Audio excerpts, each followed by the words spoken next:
na yung gagalaw. Kaya na. O, aura-aura. Tingin dito.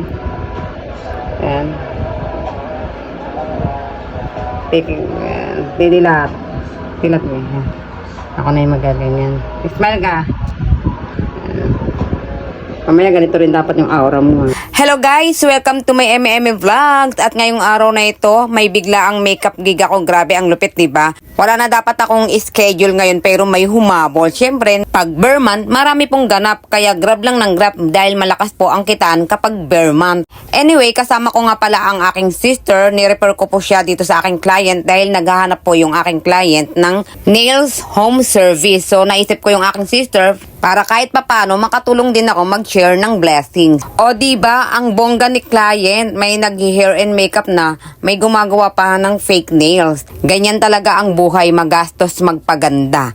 At syempre, minsan lang ang event sa isang taon, kaya kailangan pinaghahandaan ito. Anyway, ito nga pala ang susutin ni client sa kanyang event. O, di ba ang ganda? And dumako naman tayo dito sa kanyang no makeup look. Ayan yung kanyang before. So, pinag-aura-aura ko muna siya rito para may thrill at magulat kayo sa magiging outcome ng kanyang overall look. Nakaka-excite kasi kapag merong transformation.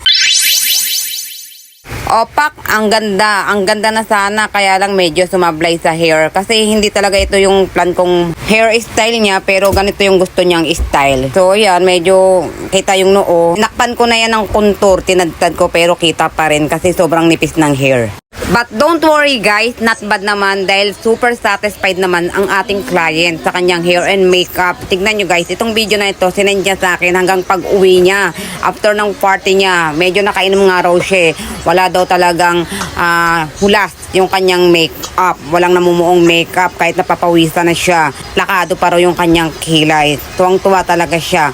So napakaganda rin talaga ng mga binigay niyang good feedback para sa kanyang makeup transformation. Talagang nag-transform siya guys. Ang ganda-ganda niya, 'di ba? Tingnan niyo naman, ang ganda pa rin niya. Kumakanta-kanta pa rin siya. Feel na feel pa rin niya yung kanyang hair and makeup. So ayan guys, see you on my next video. Merry Christmas. Bye.